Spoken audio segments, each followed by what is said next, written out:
Hello, everybody. My name is Joseph Mbele. Those of you who follow me on my YouTube channel don't need a lot of introduction.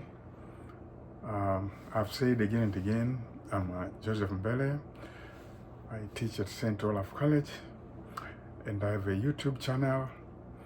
And today, I have a very special guest who has been on this show before, and she's a writer. And I would like to give her a little opportunity to introduce herself. Hello everyone, welcome to Fireside Talk with Professor Mbele and Lulu Kililok. I am always joyful when I'm invited to have a conversation with him, because each time we talk, it's always very insightful, and we hope to us it's insightful, and we hope that it also is the same for you, the listeners, when you watch us talk. So now, what are we going to talk about on Fireside Talk today? Today I absolutely would like us to talk about something very special. I'm so excited that you have recently published a book. I'm so excited, and I want to spend this time that we have together talking about the experience of writing, and maybe not so much because we already talked about it, but more the experience of being a writer now and interacting with the readers, and just how you feel about that. So that will be the focus. Okay. Yeah. So now you are a published writer. Yes. And this is the book. Let me grab a copy here. This is the book, Candy of Freedom. You published it only a few months ago. Sure. Yeah, just a few months ago. So you're a brand new writer, and I'm so happy about that. You have joined the club. Yeah. Yes. It's an interesting club. Yes. How does it feel now that your book is out there? It feels good. Yes, so far it feels good. Remember when we're still working on it, I'm like, this is going to be like, as we usually say, standing naked in front of everybody. But the feeling I am having of having done that, having accomplished that, for me, it really feels good. Yeah. And even the feedback I'm having, it's good. Yeah. Yes, it's the feedback I'm having from most people. It's interesting because it is actually taking the book, the meaning of the book, or the importance or the significance of the book into another dimension that I did not think of even when I was writing. Yes. So that's what I really enjoy. I'm enjoying the experience. Yeah. And I remember you told me, was it 2 days ago, or I forget when, that people are coming out and sharing their own stories. Yes. Because they've read yours. Yes, and most of the feedback that I have is from people coming out and telling me their own stories. Yes. After reading it, so it for me was like, okay, I'm writing here. This is something I'm writing.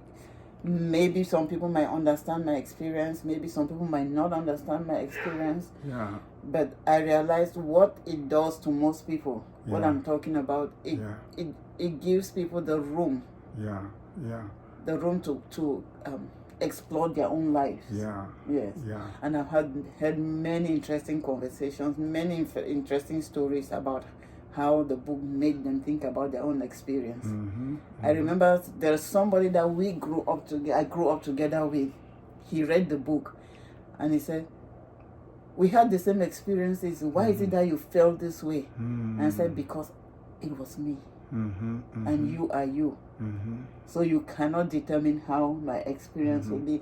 And in the course of the conversation, he started talking about his own experience. And yes, so I said, that was your experience, and which is a good thing that you're revisiting that experience in your own way. Yeah. Yes, you didn't have to condition my own experience if it was what it was for you. Yeah. That was not the same how I received the same experience. That happened to me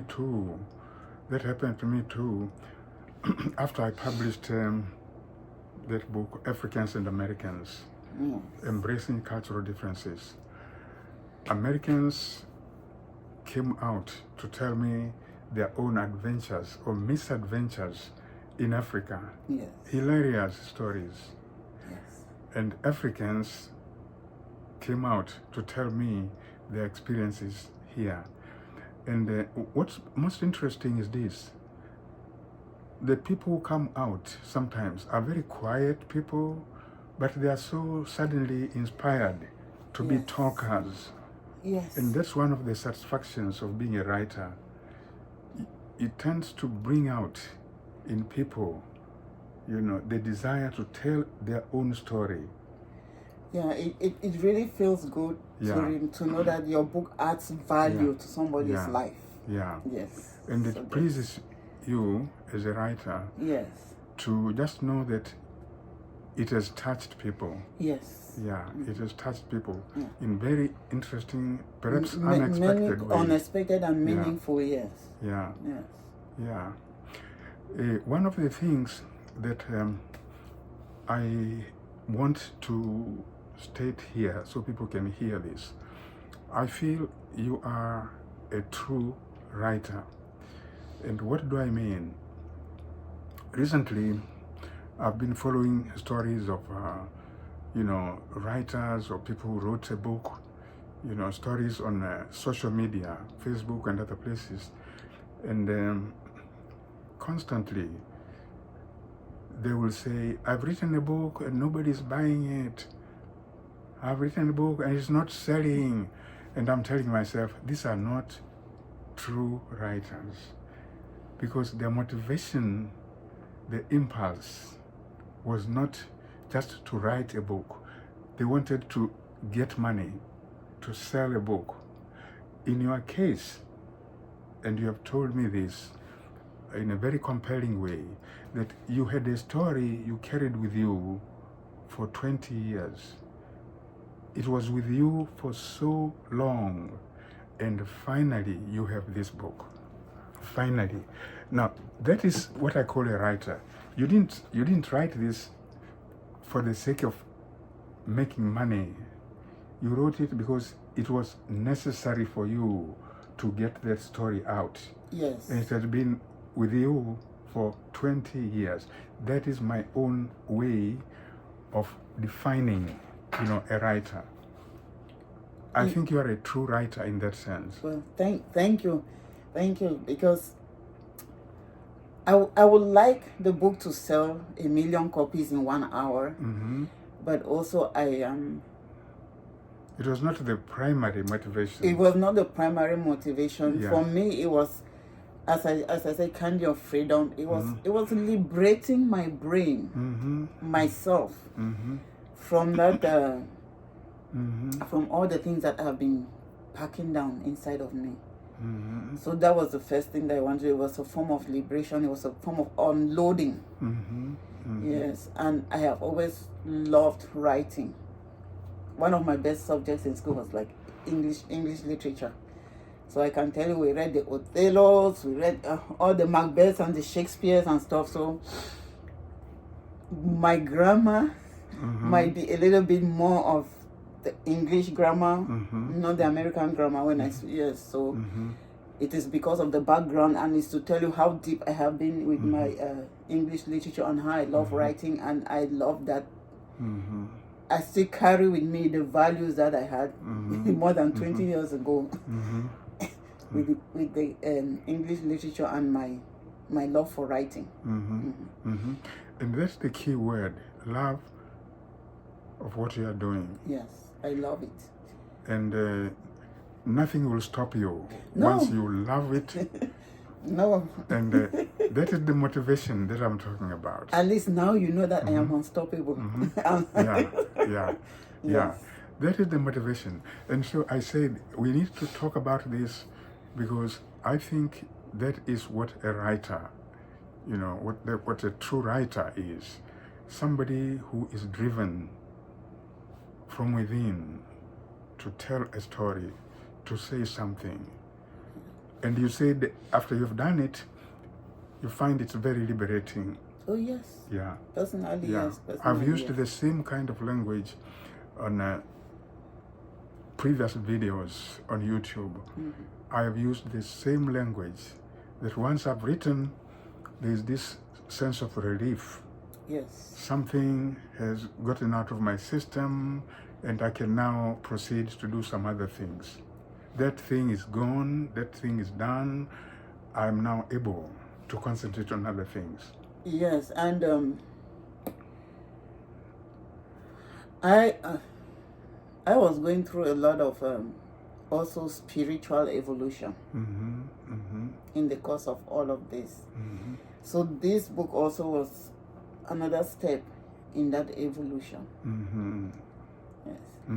So once I think as a human being, you start to have serious introspection about your life, the things you do, the things you believe in, and then that is what I call spiritual evolution. I'm not talking about going to a particular religion. It's not about religion. It's my spirituality, myself, recognizing myself that I am not just the physical person.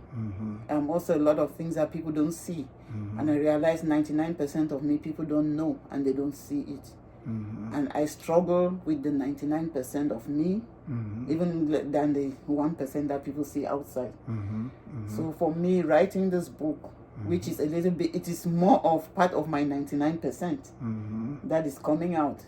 So it's a lot of freedom. I'm unburdening that 99%. So that's why I feel so happy when people come up to me and tell me their story, because I know how I felt within me, inside of me, when I unburdened my 99%. And when they're saying it, you can see the smile on their face. You can see how they are relating with you. They are not telling me the stories I wrote in the book. They are telling me their experiences. After reading the book, this is how I felt. They tell me their own stories. They are not regurgitating what I wrote in the book. No, it's about their stories. So that's why I really feel very happy and satisfied that the book is adding value in other people's life. They are able to face their 99%. And the experience itself of writing, did you find moments when you couldn't do anything? You couldn't write? You have the story, and the language doesn't work out. Yes. Did you feel those moments? Yes, there were moments like that. I have something to say and I sit on my laptop. I am ready to type, but the words are not coming out. But in my head, I know what I want to talk about. But the words are not coming out, and I'll have to think, what do I have to do to get these words out? Sometimes I have to listen to something else relating to what I want to talk about. And it's going to trigger one word that I'll hear from something else that I'm listening to, a meditation or somebody else's book, that audio book that I'm listening. Just one word in that in the book or the meditation will just trigger my brain, and everything that I wanted to write will just come flowing. And then I was either stop the meditation or stop reading that person's book, and then I will go now start typing, and my ideas will flow. Sometimes nothing triggers in my brain, and I'll have to still go and wait and think. There are times when you come up completely blank. Yes, you have the time to write, you want to write, but you're blank. The ideas are not there. Yes, so now in your book, I can talk about it because I've been involved as a reader, from the very beginning when it was a manuscript. Talking about the readers, have you been hearing from both men and women, Africans and maybe Americans? Yes, I've heard from men, women, of all cultures. Mm-hmm. Mm-hmm. Let me put it that way. Mm-hmm. Yes, Mm-hmm. of all cultures, because the readership for the book is growing. Mm-hmm. And what I enjoy the most is that it's diverse. Mm-hmm. Yes, it's not just Africans who are reading it. I have Americans reading it. I have some Europeans reading it. So I'm getting a lot of feedback. Great. Yes, from people, and that's why it's exciting, because it doesn't matter where the person is, whether they're here in the US or they're in Europe or they're in Africa. I seem to be having the same effect. The book seems to be having the same effect on them. Yes, so it triggers them to have some introspection about their lives. So introspection, that's a good word. And I've said your work and our conversations force me into a lot of introspection, and I'm learning so much.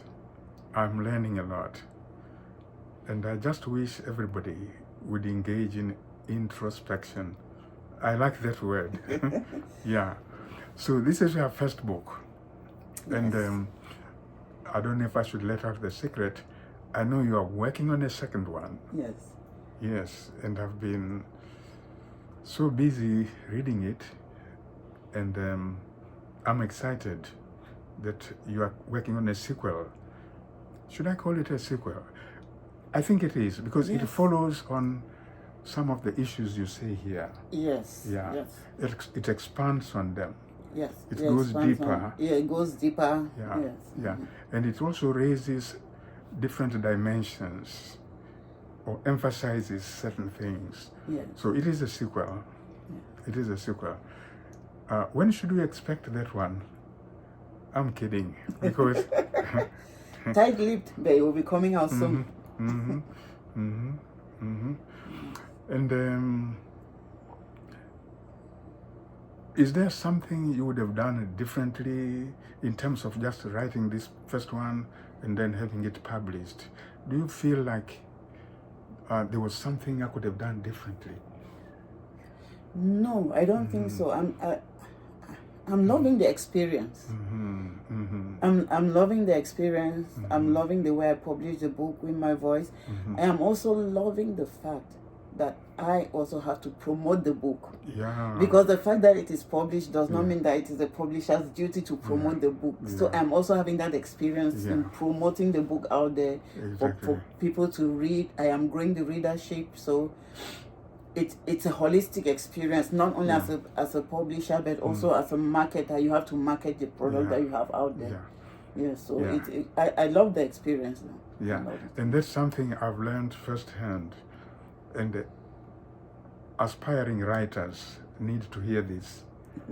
That writing a book and publishing it is one thing, but getting it out there is quite another. Yes. Oh, promoting it, is another. It's quite another. Yes. Yeah. And but slowly you pick up, the skills and the experience.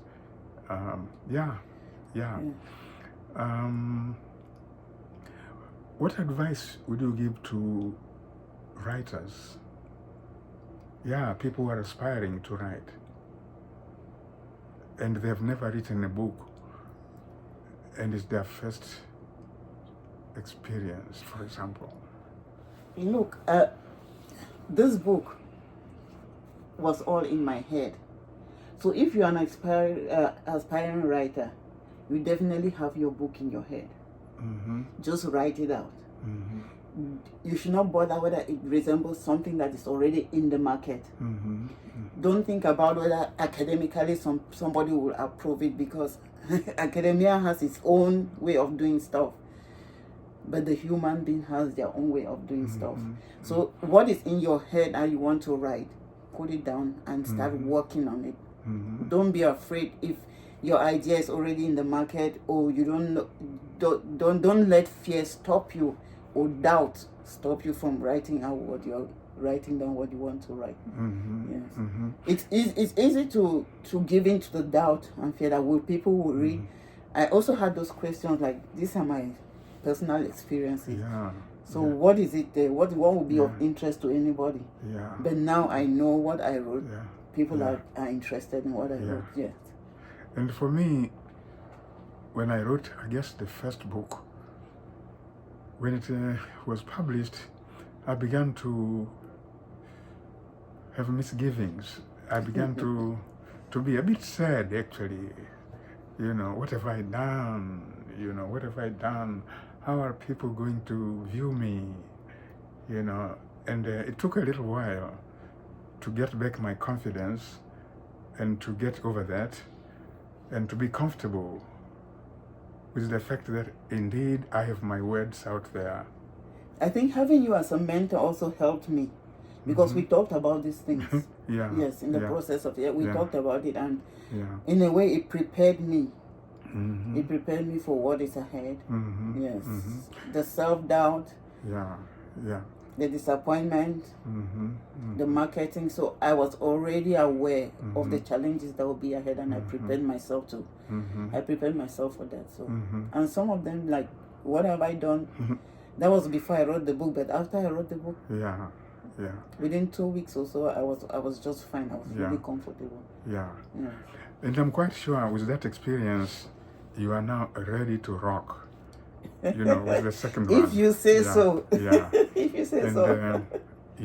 And I look forward to sharing with you all the tricks, all the challenges, all the strategies that I have used or tried or learned, you know, in terms of, you know, this next stage now of being a published writer, and what to do, you know, to get the book into the hands of the people who actually will need to read that book. And mistakes to avoid. You know, there are so many mistakes, I tell you. There are so many mistakes. For example, you will get invitations to, pay so much money so we can, promote your book to this great international book festival somewhere. Those types of things. Or they will say, our team, of experts has, identified your book, and we really want to promote it, and so on and so on and so on. And when you listen to these stories, you'll end up, hearing that they want you to pay so much money. And I'll tell you the realities, really, of book sales and the fact that, there are all these traps. There's so many people preying on you. They will be preying on you. So I'm excited that, you have involved me in your work, and I promise I'll try to get you to avoid pitfalls, because there are pitfalls. There are pitfalls. And I've enjoyed working with other people as well who have wanted my advice about writing, and I'm very proud that they get to tell their story. And as you know, I've always said, as an African, and having African women wanting to write, I've worked with several of them. We need to hear their stories. We need to hear their stories, and your stories are very compelling. Very compelling, very beautiful stories. Very compelling. And transformational too. We will learn a lot that we wouldn't know otherwise. So I will encourage you all the time, and it's always a pleasure. It's a pleasure, and I'm happy you're giving this platform to women. Because culturally we are taught to be silent. So as I would say, like the poet Don John, in here in our head is the graveyard of all our ideas. They die in here because we are not allowed to express them. So by giving this platform for women in Africa and all over the world, I know some of the people you've mentioned to me. It's a great thing because you give them the opportunity to, to express themselves. Which is something that they are not availed to normally in their areas where they live. Yes. And as a man, I'm learning a lot about, our African cultures, that I wouldn't learn otherwise. If it were not for women like you, brave women like you, stepping up and telling those stories, giving us those dimensions, that we otherwise are not really aware of. So I want to encourage you and to congratulate you, and I hope you'll be able to come again to my program. You have always been willing to show up. So I really appreciate that. I appreciate that very much. Thank you. I do appreciate you very much. I do appreciate you. Yes. Thank you so much. Yeah. I think we can stop here, and I'll tell our audience to keep following my YouTube channel. I'll be having, some more conversations with Lulu here, and she's always a delight to talk to. Oh, thank you very much again. Thank you. Yeah. Thank you. Yeah.